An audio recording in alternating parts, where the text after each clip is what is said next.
مسئلہ فلسطین۔ مسئلہ فلسطین کو عام طور پر حالات حاضرہ کے تناظر میں ایک قومی اور سیاسی مسئلے کے طور پر دیکھا جاتا ہے، تاہم اس کا ایک دوسرا زاویہ بھی ہے جو تاریخ اور آسمانی صحائف کی روشنی میں سامنے آتا ہے۔ ہم کوشش کریں گے کہ قارئین کی خدمت میں اس مسئلے کو اسی زاویے سے پیش کریں، کیونکہ ہم سمجھتے ہیں کہ اس زاویے کے بغیر مسلمانوں کا کوئی مسئلہ ٹھیک نہیں ہو سکتا۔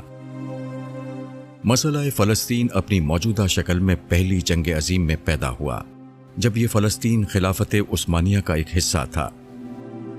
اس جنگ میں ترکی نے جرمنی کا ساتھ دیا اور شکست کے بعد موجودہ ترکی کے علاوہ تمام علاقے اس کے ہاتھ سے نکل گئے۔ تاہم عرب علاقوں میں ترکوں کی شکست کی وجہ شریف مکہ حسین بن علی کی بغاوت تھی، جو ایک انگریز کرنل لارنس کے زیر اثر اس نے کی۔ پہلی جنگ عظیم کے فاتحین برطانیہ اور فرانس نے اپنے منصوبے کے مطابق اس پورے علاقے کی تقسیم کر دی۔ شام و لبنان فرانس، جبکہ فلسطین، اردن اور موجودہ عراق برطانیہ کے حصے میں آئے۔ یہ سب کچھ سائکس پیکوٹ کے معاہدے کے تحت ہوا، جو 1916 میں برطانیہ اور فرانس کے درمیان طے پایا تھا۔ تاہم عربوں کی قوم پرستانہ تحریکوں کے نتیجے میں وہ مجبور ہو گئے کہ ان علاقوں کو ہندوستان کی طرح کالونی بنانے کے بجائے یہاں اپنی مرضی کی مقامی حکومتیں قائم کریں، تاکہ ان کا اثر و رسوخ یہاں ضرور باقی رہ سکے۔ تاہم فلسطین کے بارے میں برطانیہ کا ایک خصوصی منصوبہ تھا، جس کا اظہار 1917 میں اعلان بالفور میں ہوا۔ اس میں یہ چیز تسلیم کی گئی کہ فلسطین میں ایک یہودی ریاست قائم کی جائے گی۔ فلسطین میں یہودی ریاست پہلی جنگ عظیم کے بعد ہی قائم ہو جاتی، مگر مسئلہ یہ تھا کہ وہاں یہودیوں کی تعداد عربوں کے مقابلے میں انتہائی کم تھی۔ چنانچہ دنیا بھر سے یہودیوں کی فلسطین آمد کا سلسلہ شروع ہوا اور مقامی عربوں کے سخت احتجاج اور مزاحمت کے باوجود جاری رہا۔ یوں ان کی آبادی 1917 میں محض 8% تھی، دوسری جنگ عظیم کے بعد 1/3 تک جا پہنچی۔ یہی وہ وقت تھا جب 1947 میں اقوام متحدہ میں فلسطین کی تقسیم کی منظوری دی گئی اور 1948 میں اسرائیل کے قیام کا اعلان کیا گیا۔ اس کے بعد عربوں اور اسرائیل کے بیچ میں 3 بڑی جنگیں لڑی گئیں۔ ان جنگوں کا خلاصہ یہ ہے کہ اسرائیل کی حدود اور وہاں یہودی آبادی بڑھتی گئی۔ فلسطینیوں، عربوں اور مسلمانوں کی تمام تر کوشش کے باوجود آج تک اسرائیل کا وجود نہ صرف باقی ہے، بلکہ بیت المقدس جو ابتدا میں ان کے پاس نہیں تھا، اب ان کے قبضے میں ہے۔ فلسطین کی اس تاریخ سے پہلے بھی اس علاقے کی 4000 سال پر مبنی معلوم تاریخ ہے۔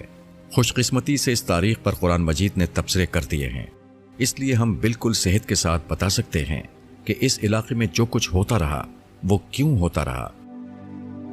قرآن مجید نے اس تاریخ کو حضرت ابراہیم علیہ السلام سے بیان کرنا شروع کیا ہے اور یہ بتایا کہ اللہ تعالیٰ نے انہیں اور ان کی اولاد کو انسانیت کا پیشوا بنا دیا تھا۔ یہ ان کی ذمہ داری تھی کہ وہ دنیا میں توحید کا پرچم بلند کریں اور شرک سے بھری ہوئی دنیا کو سچی خدا پرستی کا ایک عملی نمونہ دکھا دیں۔ اس مقصد کے لیے ضروری تھا کہ ایک زمینی علاقہ انہیں دیا جائے جہاں وہ ایک سچا خدا پرست معاشرہ قائم کریں۔ حضرت موسیٰ علیہ السلام کے زمانے تک بنی اسرائیل ایک قوم بن چکے تھے، اس لیے ان کے ذریعے سے بنی اسرائیل کو اہل مصر کی غلامی سے نجات دلائی گئی اور بعد ازاں تورات میں شریعت کا قانون عطا کر کے فلسطین میں آباد کیا گیا۔ اگلے تقریباً 1500 برس تک یہ علاقہ انہی کے تصرف میں رہا، تاہم تورات میں اس چیز کو ایک قانون کے طور پر بیان کر دیا گیا ہے اور قرآن مجید نے اس کی تائید کر دی ہے کہ یہ غلبہ غیر مشروط نہ تھا، بلکہ خدا کے ساتھ وفاداری اور اس کے پیغمبروں کی اطاعت سے مشروط تھا۔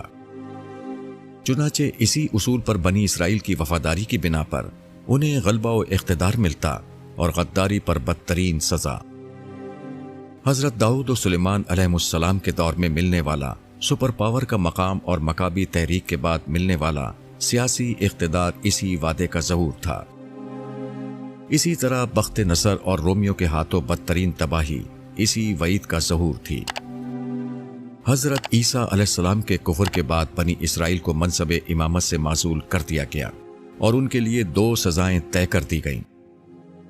ایک یہ کہ ان پر وقفے وقفے سے ایسے لوگ مسلط ہوں گے جو ان کو بدترین عذاب دیں گے،